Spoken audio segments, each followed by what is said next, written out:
Assalamualaikum dan salam sejahtera. Saya Wana Azli binti Wan Adnan akan membentangkan sebuah tajuk iaitu kesan perang Maori di New Zealand terhadap ekonomi dan sosial kaum Maori.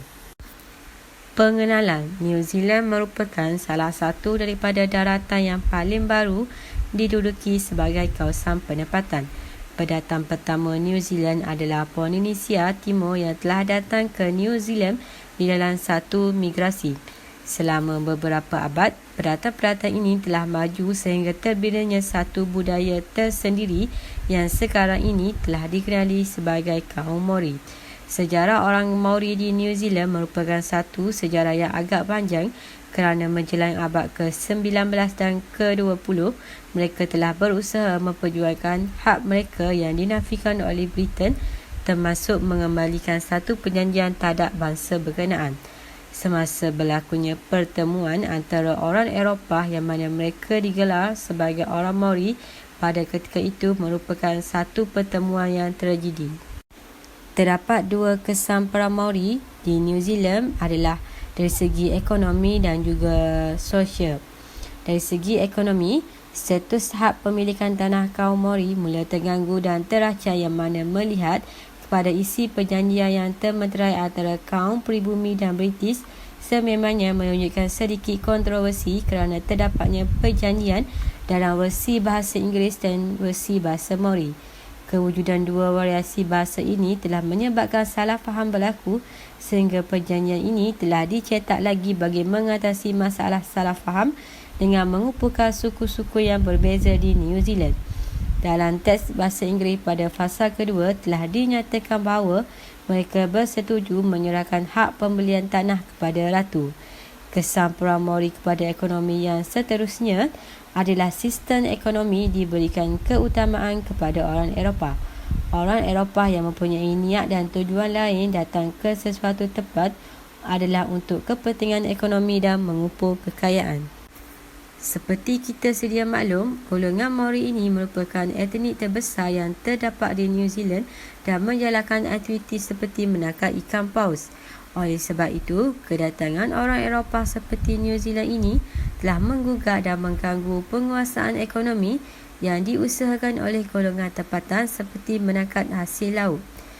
Hal ini demikian, keadaan ini dapat dilihat telah berubah dan terancam semenjak orang Eropah mula mengambil alih dan menguasai ekonomi di New Zealand pada masa itu.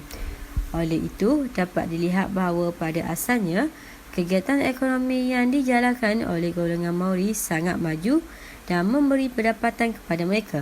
Namun begitu, semenjak kedatangan orang Eropah ini telah menyebabkan ekonomi mereka merosot.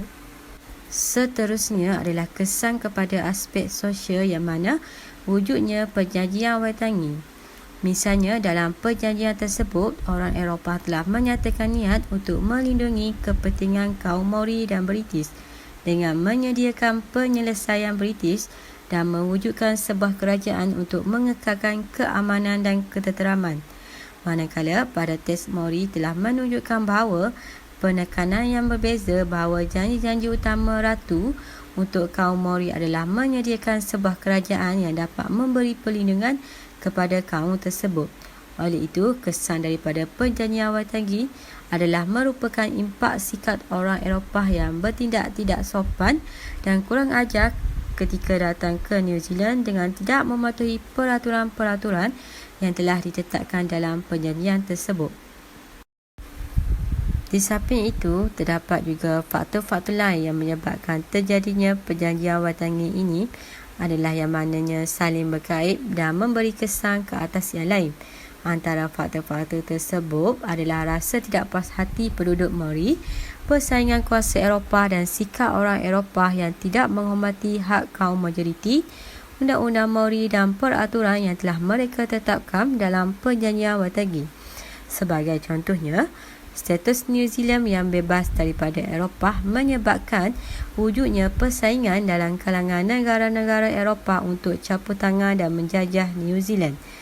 Kesan sosial yang seterusnya adalah timbulnya perasaan ketidakpuasan hati antara kaum Maori mula menebal.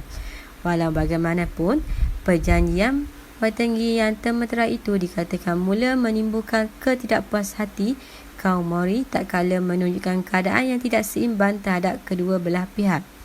Hasil daripada perjanjian tersebut sering menimbulkan kritikan dan tentangan oleh kaum Maori kerana mereka telah mendakwa bahawa dasar perluasan tanah oleh perusahaan dan status kaum Maori yang dilaksanakan oleh pihak British adalah berdasarkan perjanjian tidak memuaskan hati mereka dan terdapatnya ketidakseragaman antara budaya orang Inggeris dengan puak Maori. Secara kesimpulannya, sejarah penjajahan New Zealand oleh orang Eropah telah mendatangkan kesan yang mendalam terhadap warisan kaum Maori dan impaknya sangat besar terutamanya terhadap status wanita Maori. Namun, itu semua dapat mengimbau dan mempelajari kenangan pahit penduduk Maori dalam meneliti perjanjian yang ditafsirkan salah sehingga menyebabkan kesalahfahaman berlaku dalam perjanjian tersebut. Salah satu kesannya ialah penindasan berlaku ke atas golongan ini dan akhirnya perjanjian ini juga telah membuka mata puak Maori untuk membentuk sebuah kerajaan sendiri bagi mentadbir sendiri New Zealand. Sekian daripada saya, terima kasih.